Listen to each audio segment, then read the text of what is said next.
Hey everyone, Dash Attack here. How are you doing? So a while back, I reported on Stuttering Craig's Real Game Awards, a response to the Geoff Keighley Game Awards, and how biased and political and not representative of gamers it became. Like most of the vote is controlled by media outlets that write smear pieces about gamers and have political activist agendas. So he created this show, the Real Game Awards, advertised it as being non political. We're going to get into that in a little bit, but overall, I thought the show was great. I recognized most of the presenters. A lot of my picks, because I was on the voting, I paid to vote. A lot of my picks won. So I'm pretty happy. I missed the actual show though, but I caught the replay on another stream. So we're gonna get into the aftermath because for one, it made a lot of the anti-wokies really, really upset, especially with the inclusion of AVGN and John St. John lending his voice to play Duke Nukem in the opening intro.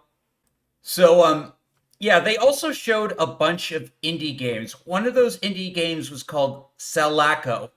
Now, apparently, now this is where things like Craig opened them to get attacked. The Selaco devs, have completely disavowed the Real Game Awards and Stuttering Craig, comparing them to hateful entities.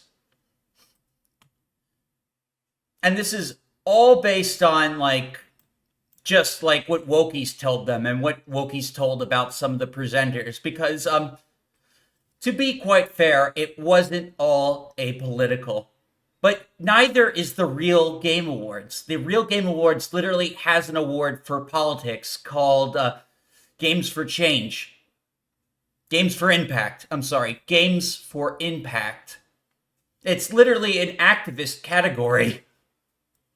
So no, the Real Game Awards is political. No, I mean, they're both political, is what I mean. However, just because it isn't all apolitical doesn't mean it doesn't have the right to exist. I mean, this was actual gamers voting on the games. They had more voting power than they would have at the award show. Player vote only counts for a percentage point of the actual vote. The media outlets have all the voting power in the Geoff Awards. So yeah, we're gonna go over this. So let's scroll down. See, this is where it talks about the award show is we got Pride.com, Variety, NPR, PC Gamer, Polygon, all those gamer-friendly outlets. Oh, and there was also the exclusion of Hogwarts Legacy, which was bullcrap. I mean, I wasn't a big fan of Hogwarts Legacy, but it deserved some awards because the environments were really good. They sold a ton. So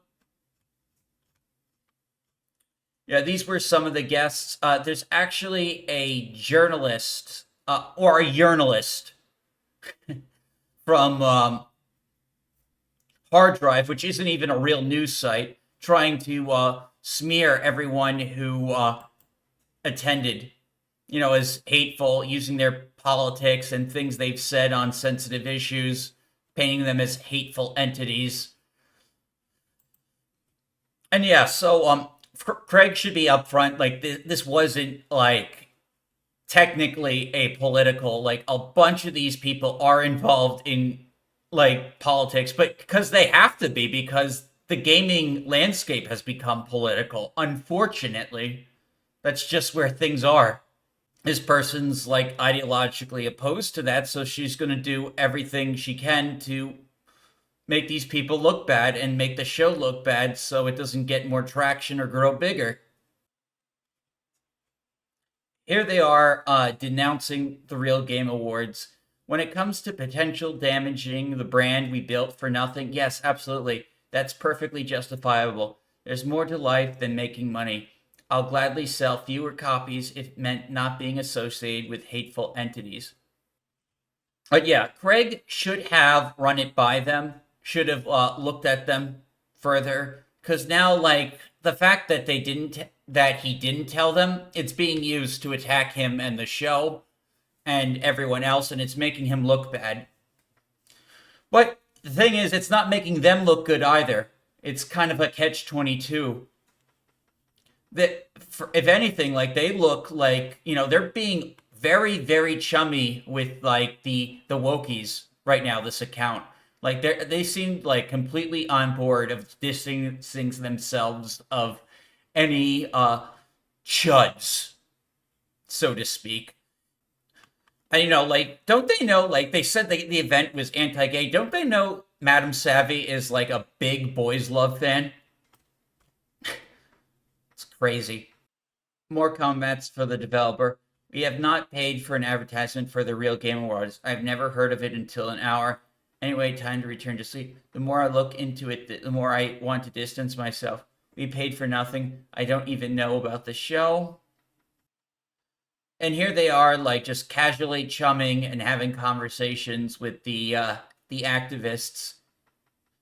Yet, instead of seizing the opportunity to reach a broader audience, they chose to distance themselves from the event that was founded on rejecting the mainstream gaming press and pushing back against industry cultural takeover. This isn't about avoiding controversy, it's about political allegiance, or what activists like to call the right side of history. Selaco team has made it abundantly clear where their loyalties lie with the ideological activists who have wormed their way into the industry over the past decade, rather than with the original core gaming audience, the very people who play and pay for games. Hateful individuals, I'm betting you would happily be involved with more legit gaming awards, which platform people like Alyssa Mercante, who docks families because her feelings got hurt, but Stuttering Craig making a few spicy jokes. Too much, really? Yes, the game developers do prefer to be involved with more legit game awards, which platform actual game journalists, even if that journalist dared to fight back against months of personal harassment by Kyle. Actual game. What exactly do you think that means? Lol, most gaming coverage has always been done by nudies with no particular education or credentials. Oh, and Melissa Mercante has, like, she's gone to dox Smash JT with her court filing. She is no saint in this, like, feud between her and Smash JT. This person is an activist. Like, they are indeed an activist. Also, really freaking glad Savvy won over John F. Trent, who didn't even deserve to be on this list for best games journalist.